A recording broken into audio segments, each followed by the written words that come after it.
Assalamualaikum warahmatullahi wabarakatuh. Bismillahirrahmanirrahim. Alhamdulillahirrabbilalamin. Wassalatu wassalamu ala asyrafil anbiya'i wal mursalin Sayyidina wa maulana Muhammadin wa ala alihi wa sahbihi ajma'in, amma ba'd. Alhamdulillah.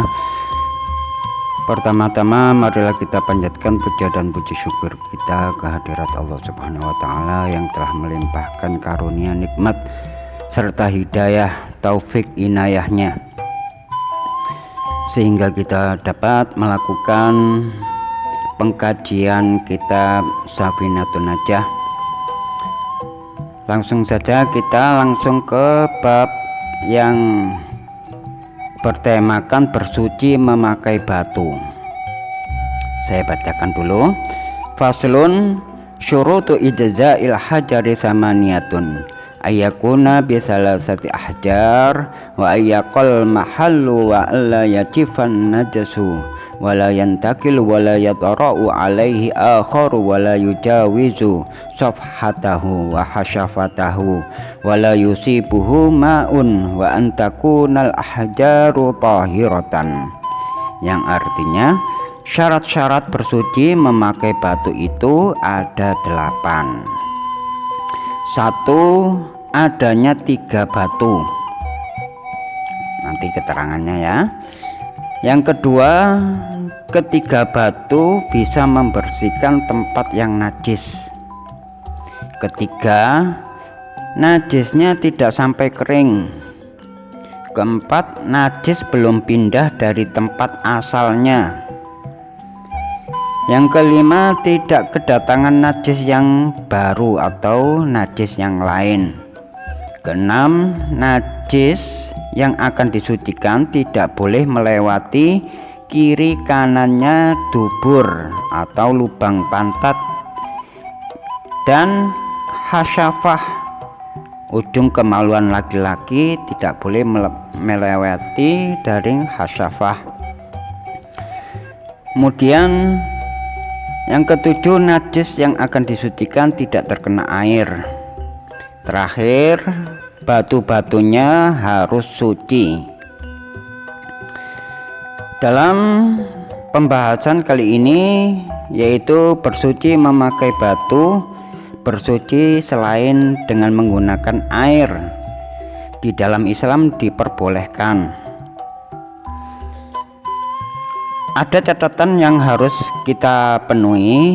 Yang pertama yaitu bersuci dengan batu dapat dilakukan dengan hanya sebuah batu, tetapi batu tersebut harus memiliki 3 sisi atau 3 pojokan.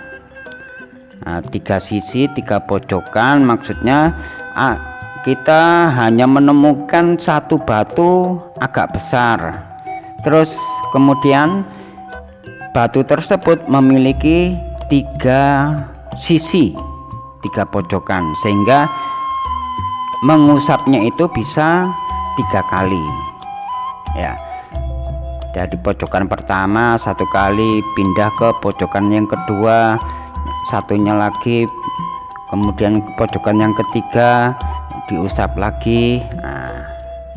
Jadi satu usapan itu dianggap satu batu, seperti itu ya. Kemudian bila ada bekas najis yang sulit hilang, maka hukumnya dimaafkan atau diampuni, jadi dimakfu.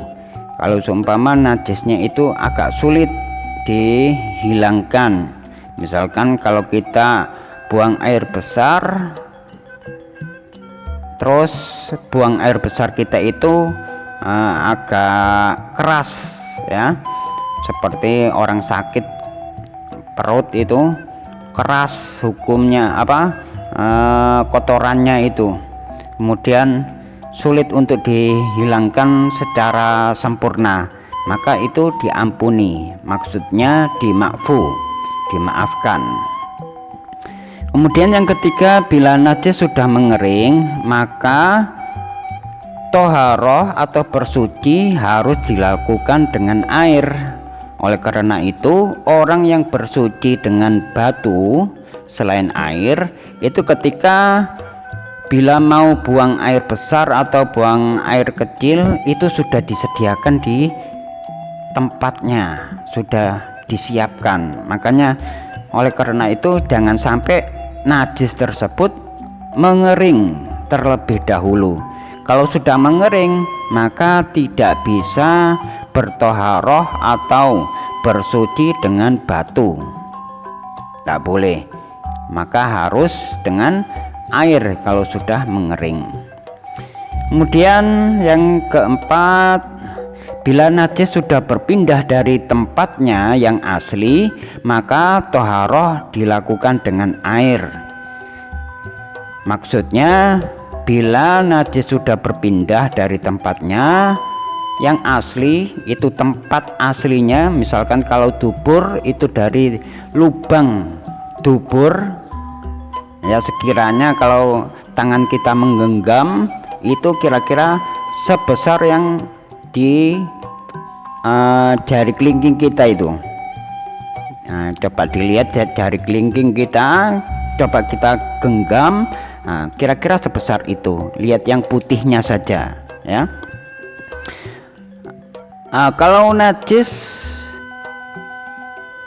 yang berpindah dari tempat yang asli maka harus dengan air. Contoh yang lain seperti kita buang air kecil, kemudian air kecil tadi itu nyiprat, apa nyiprat ini, muncrat ya, kita kencingnya di atas batu misalkan, pokoknya sekiranya air tadi itu berpindah ke kaki kita, airnya itu sudah berpindah dari tempat aslinya, yaitu kalau bukan hasyafah ya pantat. Jadi misalkan air kencing itu berpindah ke lutut kita, maka tidak bisa dihilangkan dengan batu.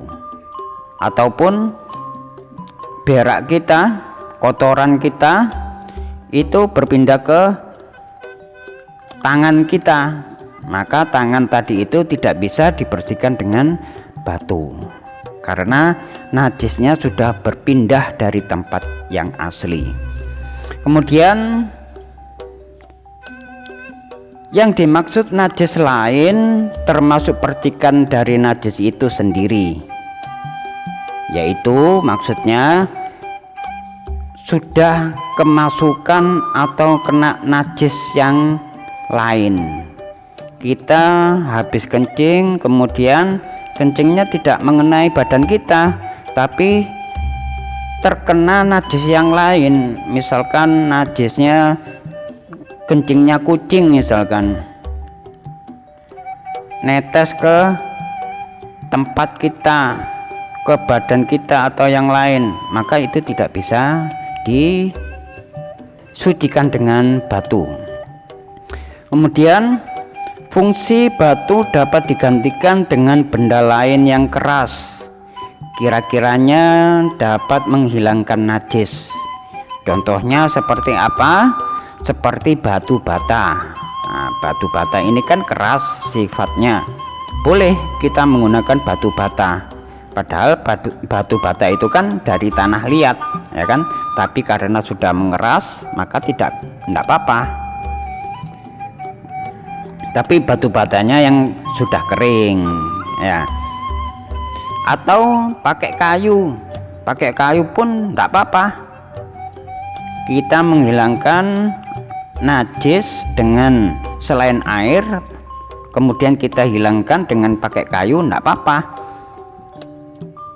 Kemudian atau barang-barang yang sekiranya barang-barang itu keras dan barang-barangnya tadi itu tidak dimuliakan oleh syarak ya, maksudnya tidak dimuliakan oleh syarak ya, seperti emas ya, batu permata, atau pakai apa yang sifat-sifatnya pokoknya yang dimuliakan ya. Pokoknya batu atau benda yang keras tadi itu dalam keadaan kering, maka diperbolehkan untuk memakai atau bersuci dengan batu tersebut ya. Jadi diperbolehkan. Sekian dulu yang dapat saya sampaikan, mudah-mudahan ada manfaatnya. Wabillahi taufiq wal hidayah. Wassalamualaikum warahmatullahi wabarakatuh.